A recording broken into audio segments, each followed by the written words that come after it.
Audio Jungle. Jacksonville Jaguars. This episode is hard for me to do. For people who don't know, I would not call me friends with these guys in any way, shape, or form. But we know that you were big on them last year. I still am. But to give the viewers a little bit of a backstory, 2 years ago, out at the Super Bowl in Phoenix, when the Chiefs played the Eagles, I was lucky enough to get invited to Christian Kirk's house during the week and for his Super Bowl party. During that week, I also met Trevor Lawrence, and now these guys are cool as fuck, and now I am the most biased Jacksonville Jaguars fans of all time, because if those two don't win a Super Bowl, I will be extremely upset. So I'm starting the episode letting people know that I may have some bias to this team because I want to see those guys win so bad. So you pretty much think it's going to be you texted me saying Jaguars Super Bowl run starts today. So that means that you think it's going to be Jets, Jags in the AFC Championship. I'm not going to give my 2024 prediction quite yet. Stay tuned to the end of the video for that. But what I am going to say is I need to see C. Kirk win a Super Bowl. And I need to see T-Law win a Super Bowl. I don't know if they're going to do it together, but I want to see those guys win because they're both dogs. With that being said, let's get into it. Yeah. The 2023 season, they went 9-8, second in the AFC South, 4-5 at home, 5-3 away, 2 London games. Honestly, tale of two seasons. 6-2 at the bye week, 8-3 after the bye. Then night game against the Bengals, tragedy struck. Zay Jones hurt his hammy after finally getting back. Then C. Kirk, I don't know exactly what happened. It's a core groin injury. I think his nuts exploded. I'm not sure. That's what people were saying, but we're gonna side on. We're gonna go with caution here because I think it was a core injury. We're not here to talk about another man's private area. And that's him. That's between him and the doctor. And we hope it's healthy. That's all. Hey, that's all I'm saying. Next, hope it's strong. We hope you have a really strong core. Next, T-Law goes down with a high ankle sprain. It looks bad. He gets carried off. I remember that game on national TV, and they were literally like, I think everybody in the world was like, "Do the Jacksonville Jaguars not have an injury cart?" Because that was one of 3 Trevor Lawrence injuries last year, if I remember correctly. Yeah, he was definitely banged up last season. I know that he was dealing with a shoulder. I know he was dealing with a high ankle sprain. But after that point, they obviously go on to finish the season. I mean, they were 8-3 at that point, and then they finished the season 9-8. They win one more game after that. The Bengals ended up beating them in overtime that game. So really a tale of two seasons. And I have more to add, but do you have anything else that you want to add about that first original part? Yeah, I mean, first off, I think we should point out that they are slowly becoming like the America's favorite international team. They're basically the London Jaguars. At this point, I think they have they have 2 international games this year. I think one of them's at London. The other one might be in like Germany or some shit, unless that's New England. But that might be against New England. That is actually right. So they are the team that somehow continues to just play over across the pond. Pretty cool. They're familiar with it. They're comfortable with it. But yeah, the first half of that season was great. Everything was great. And the wheels just fell off. And I believe there was a point where they had like a 90-something% chance to like make the playoffs. So the second half of that season was a shocker to not only you and I, but Bengals fans across the globe. Jags fans, sorry. The first thing I want to say, even up to that point, to the 8-3 spot that they were at, the offense the entire time looked extremely disjointed. I don't know what the issue was. It I was can tell you. it was a lot of missed opportunities, a lot of almost touchdowns, a lot of like if the end zone was 11 yards, T-Law throws for 35 plus touchdowns last season. So that first the biggest issue with them was that, like, we know that the Chiefs had a lot of drops. I believe that the Jaguars had maybe less total drops, but more impactful drops than the Chiefs did last season. So that certainly Yeah. doesn't help. And then um, dealing with the pressure, the Jags were good at the beginning, and then towards the second half of that season, when we started to see them lose all those games, is really when it got even worse. And there's some names and stats down here that I'll save for a little bit, unless you want me to just read them off right now. But it's ugly. So when Trevor Lawrence is pressured or like under like blitz, any type of pressure, he's like one of the worst quarterbacks in the NFL. Like, his numbers are right there with Desmond Ridder, Daniel Jones, and Ryan Tannehill. So not a great group of guys that you want to be listed with. And that's pretty much what was happening towards that second half of the season. Teams started blitzing them more. They started getting more pressure, and the Jags just had no answer for it. So if you were a defense, you turned up the heat a little bit on top of him being injured. Not a great combination. And we saw how it played out. Yeah, and I'm not going to give that too much of an excuse, but Cam Robinson, their literal starting left tackle, was in and out of the lineup the entire season last year. Definitely doesn't help either. I think health obviously plays a big factor into all of that. I even think that you could say that if T-Law has a high ankle sprain, like obviously he's not going to take on pressure as well as he would if he was like fully healthy. So yeah, he's a mobile. Has mobility and is a good mobile quarterback. Oh, dude, 2 years ago, his 2 years ago, his rushing line was every week was like 12 and a half. And he would literally break off like 2 10-yard runs every single game. Like, it was like that was like his specialty. It was like how Mahomes was last season, honestly. And it's not like it's even something that he's like well known for, I would say, but he has it in the vault. And I think, honestly, I'm included in that. I forget like just how mobile he is sometimes. So having that part of his game taken away as a response to the amount of pressure that he was getting just puts him at another disadvantage. Okay, so now let's go into some of the key signings that they made this offseason. T-Law got a 5-year, $275 million deal. Bad. The first thing that everybody said was like, is it worth it? Is it worth it? Like, no, like he should not make that sort of money, like blah, blah, blah. T-Law's 24 years old. He turns 25 during the season. He was the first overall pick. He is the face of the franchise. He is squeaky clean, and he's going to be the face of the franchise for the Jacksonville Jaguars probably for like the next decade. That's the quarterback market. Don't be shocked when these numbers happen every offseason. So yes, if you have a pedigree quarterback like Trevor Lawrence in your building, he is going to be the face of the franchise. This is what you pay them. So yes, it wasn't worth it for them. It's also like that number and that dollar amount is also based off of how good is he going to be. And I think that you would be foolish as an organization to not have that type of faith in Trevor Lawrence that he's going to be a very, very good quarterback in the future.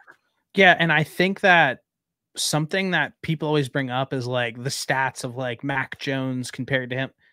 Those guys, they're not comparable. I watched T-Law not even come close. back from 27-3 against the Chargers in the playoffs and win a playoff game. Like, I've seen him play at a very high level. The first season ever in the NFL was Urban Meyer's head coach, and that season was a legitimate dumpster fire. So you kind of have to throw that out. But since then, I think T-Law is like a plus starter at quarterback, and he got paid like it. So obviously. Yeah, I mean, year one was bad. Year two, we saw him take a step forward. Year three was kind of disappointing, but we saw a lot of good things prior to some of these injuries, which I think going into this season, if you can figure out managing the pressure a little bit better and keeping him healthy, I think that you're going to be in a great spot. And I think they did. The next person I have here on this list is guard Ezra Cleveland. You hope that Cam Robinson's healthy for the entire season. You get that guard and Ezra Cleveland, beef up the O-line. You sign Gabe Davis, and then this is the one like iffy part, and we'll get into it during their biggest weaknesses, is I feel like is their defensive backs. And it seems like they just threw a lot of darts at the board, and we're hoping to see what works out. You sign Ronald Darby, you sign Darnell Savage, and you sign Terrell Edmonds, and you sign Trey Flowers. I mean, those are defensive backs in the NFL. I don't know if any of them are great, but you threw a lot of darts at the board to see what could work out. I'm not mad at Ronald Darby. He was in Houston last year, I believe, and if I remember, he was okay. And I can't really say much about Darnell Savage, but whenever I hear his name, I always feel like he was good. So don't quote me on that, but we'll see what happens. I mean, their biggest signing is on that defensive line. Yeah. And then I'll get into that in a second. You signed Gabe Davis. I don't know how people feel about him. He's statistically an extremely impactful wide receiver. I think he disappears at times, and we play fantasy, we bet. So it's obviously extremely frustrating when you're not putting that up on a consistent basis. But I do think Gabe Davis is a good wide receiver. Eric Armstead is the guy that you're talking about. I like Eric Armstead. I think his prime days are behind him, but like, I don't hate him as a starter for them. No, but you look at their defensive line, and you've got Josh Allen, recently changed his name. I forget what it is, but just Josh Hines-Allen. Josh Hines-Allen, and then Trayvon Walker on the other side. So like putting him in between those two guys is kind of scary. No, definitely. And then to keep the core together, you sign Fua Aluakon, who's been a very impactful middle linebacker for them, and then you sign Josh Hines-Allen to that 5-year deal, and he had an insane season last year. He's a dog. Yeah, he's a problem. So do you want to go into their key losses that they had this offseason? I mean, obviously you can start with Calvin Ridley. Yep. I don't know. I just feel like the Calvin Ridley plan for them just like didn't pan out. I think that like last season it just seemed like he dropped so many footballs. Like every time that they went to like that they needed a play and they threw it to him, it just felt like he didn't make it. Yeah, and after missing a year, like catching the football doesn't feel like something that should go away, because Calvin Ridley was great before he got suspended, but regardless, he still went out there and dropped a bunch of passes in what felt like really key situations for the Jags. No doubt. So I don't know if that's like necessarily a big loss, but it's definitely a loss worth noting. I also have here that they lost cornerback Darius Williams, safety Rashawn Jenkins, defensive lineman Nunso. I'm sorry, dude, but Fatukasi and Zay Jones as well. So I don't love any of those players. A couple familiar names, right, but not necessarily guys that are going to make you say, damn, I hate that guy's leaving the building. No, not at all. And one thing that we forgot to add in the additions to the roster is Brian Thomas Jr., who people seem to really love, and we'll see how he plays out, obviously. But he's also walking into an offense where Gabe Davis is extremely established. I feel like Christian Kirk is the number one target there, and Brian Thomas Jr. is coming in as like a third option. So he might be the fourth option on this offense. Yeah, because they still have Evan Ingram. Yeah, you have Evan Ingram as well. So you're right. So I like that like role for him a lot. You're not asking much out of him. So I could see him being impactful in that with those touches that he's going to get in that like fourth slot. I think this Jaguars skill position group has a chance to be really good if Trevor Lawrence can stay upright. Yeah. I mean you still got ETN, and he's really good. I like him a lot. Yeah, I completely agree. I don't see what's not really to like about them. I think that, like you said, your left tackle can stay healthy. You add a guard. They added somebody else on the O-line. I forget who.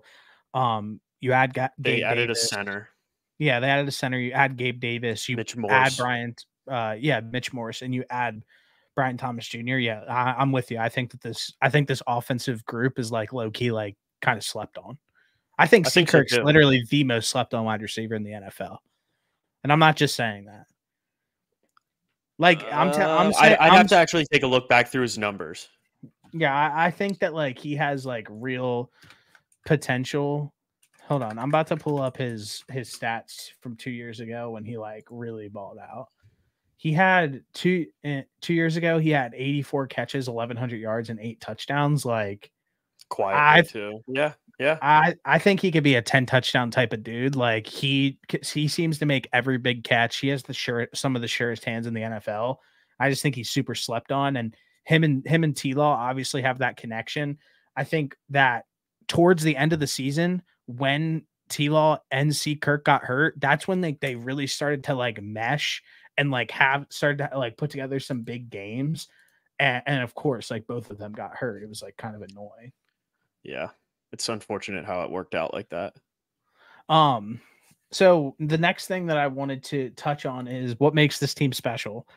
I put low key, they have a great D line, and you said that already. I mean, you get Eric Armstead, who's played in literally a million big games with the 49ers. You have Josh Allen, who had a 17 plus sack season last year, and you have Trayvon Walker, who is the first overall pick. He hasn't lived up fully to expectations, but he's not a bad player. I think their front seven is really good Yeah, as no, I'm a right with you. collective unit. I'm seeing right according to Warren Sharp, he's got their front seven ranked 6th in the NFL. Yeah. And I think I agree with that. They're solid on the D line and they've got solid linebackers back there. No, I'm right with you. And then the next thing that I said that we already talked about is like, on paper should be one of the best in the NFL. Yeah. Yeah, I like their running. Wait, who's their other Tank Johnson, right? Is their other running back? Tank Bigsby. Tank Bigsby. And Snoop Connor. I don't know who Snoop Connor is. I'm not going to lie to you. But where did Tank? Who Auburn. was it? Tank. Yeah. Okay. Yeah. I mean, I said this already, but like that starting offensive skill position group is pretty slept on. I think I don't like Gabe Davis, but I'm also such a hater towards him. So I get it, and like that's I always think going to be like my MO with him. But at the end of the day, like he is a wide receiver too, and what's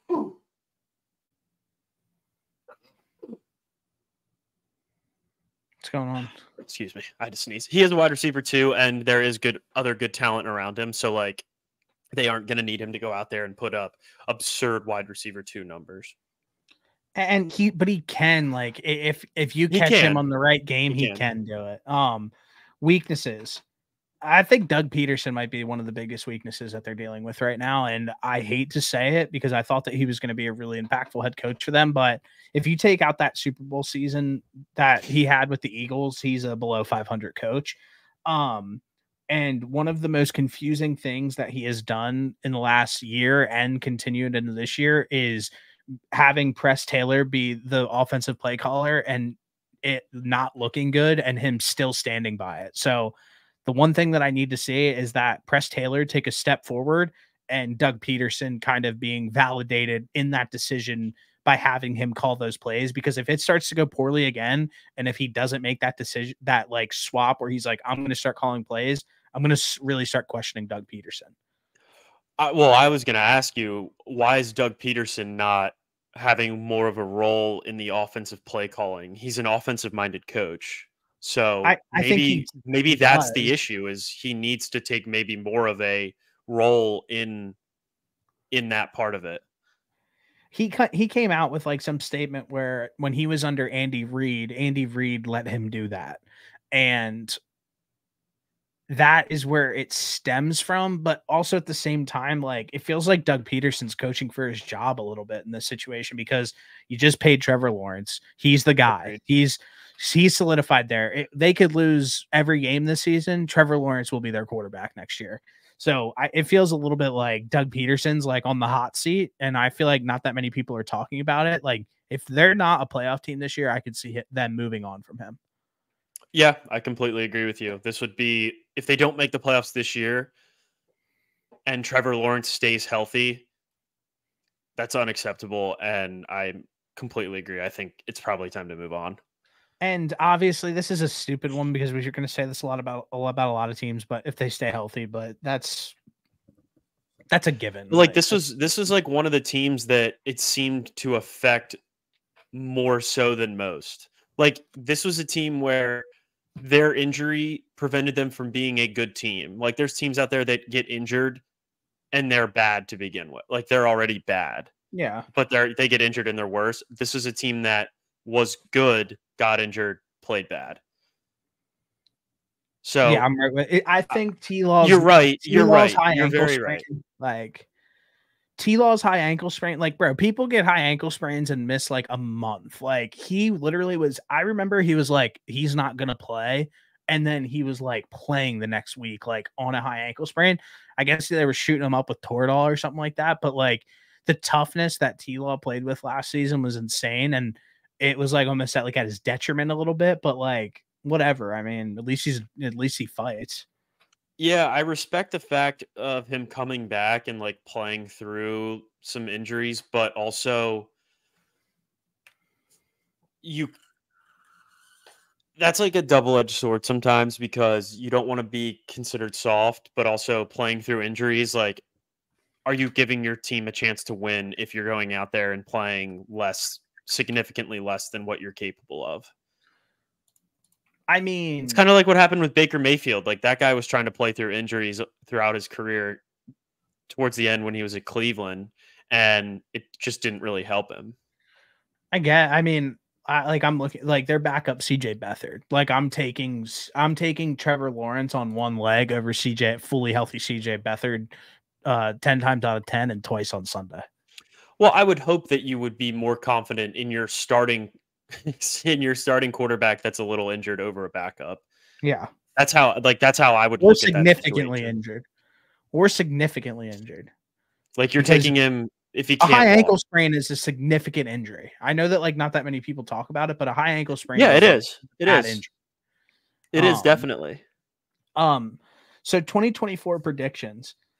Okay, so I know that we're not going to be talking about the whole AFC South, but I'm going to kind of talk about it a little bit.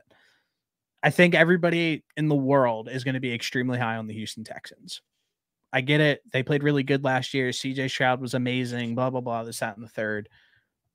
Next, every single person seems to be extremely high on the Indianapolis Colts. And my biggest like step back with that is Anthony Richardson getting drafted. The biggest knock on him was he doesn't have enough playing experience. He hasn't had enough game reps, and he missed the entire year last year. So for me to sit here and have like the utmost confidence in Anthony Richardson, I honestly feel like that's a little bit foolish. And I think that I will probably pause on them for a little bit. Lastly. Yeah, at least until we can see what he does when he's out there. He needs to prove it. 7 to 8 games in a season. Lastly, the Titans. If the Titans didn't fire Mike Vrabel, I might pick the Titans to win this division, but they did fire Mike Vrabel and they made a ton of moves. They bought a ton of players. So I don't really know. I don't know what they are. I don't know about this entire division. With that being said, it's going to be like, you could tell me that almost any of these teams could win the division and I'd be like, oh yeah, but it's like not the bad. It's like not the NFC South because that division's all just like shitters. But then it's like, this is like the anti-NFC South. Exactly. So my 2024 prediction isn't a prediction at all. They could have 7 wins or 11 wins and they can finish first or they could finish dead last. And I wouldn't be surprised by any of it.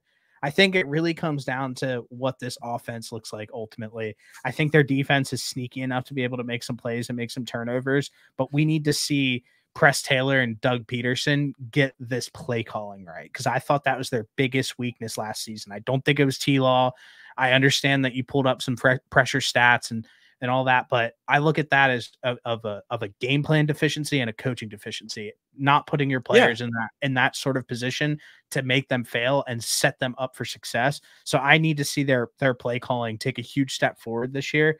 And me personally, like I said, I fucking watched the Super Bowl with these guys. So I'm going to be high on them. I want to see them win the division. I want to see them win at least one playoff game.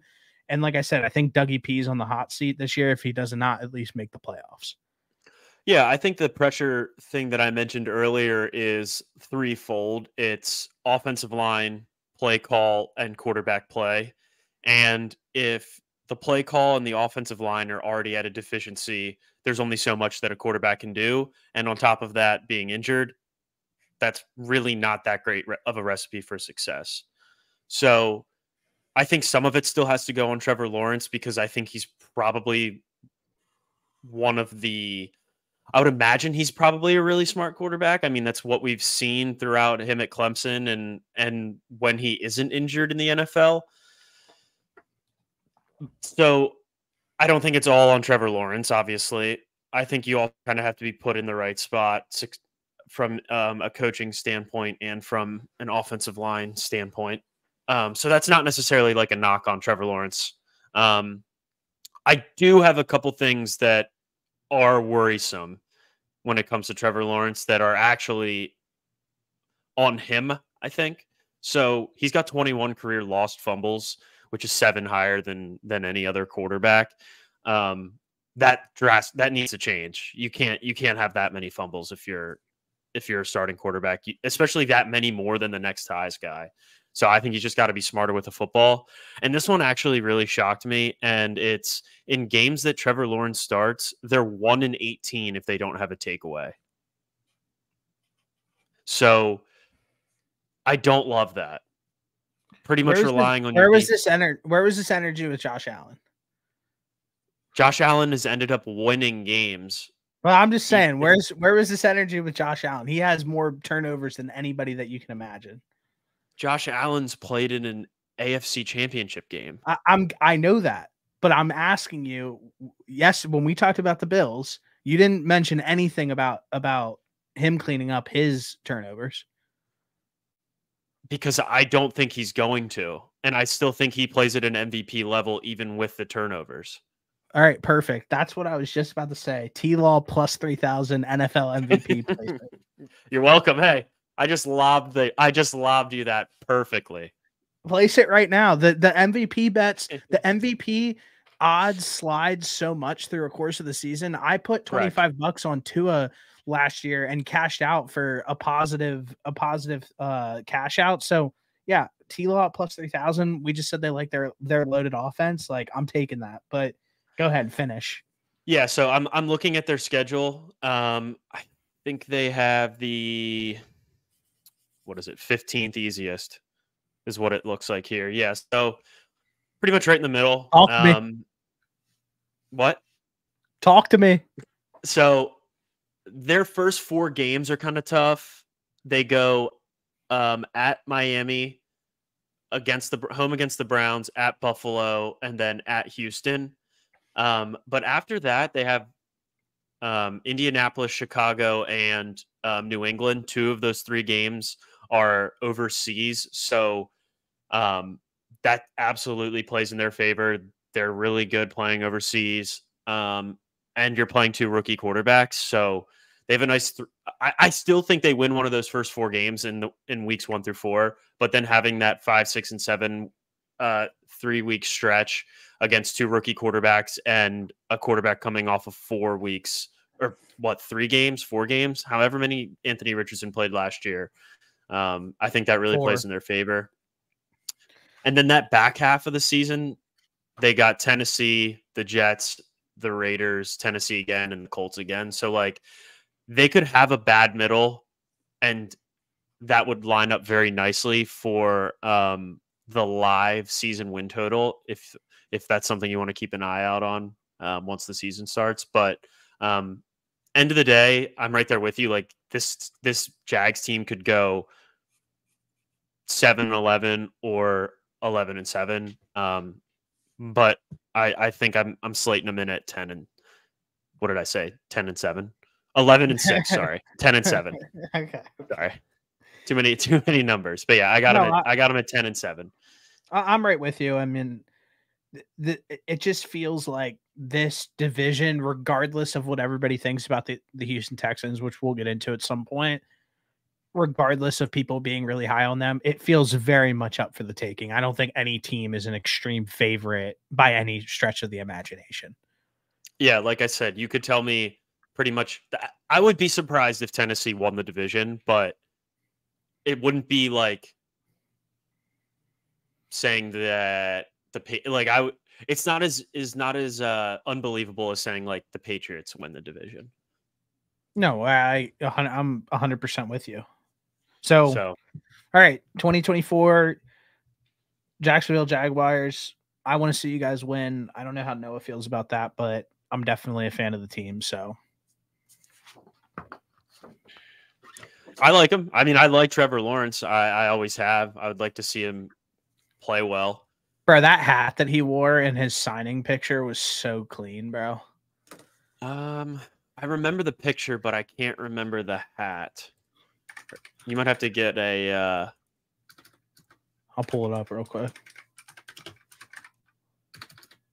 Oh yeah, I see it. It's like has the old Jaguar on it. It's all black.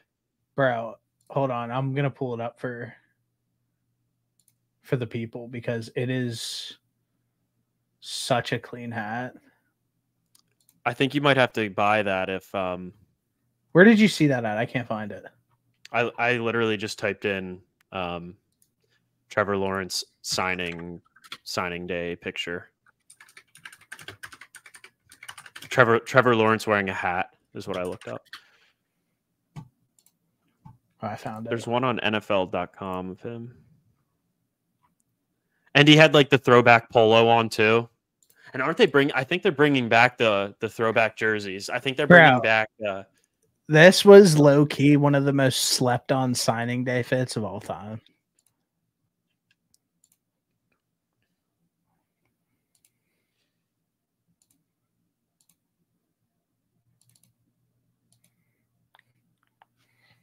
Yeah. The polo's so sick.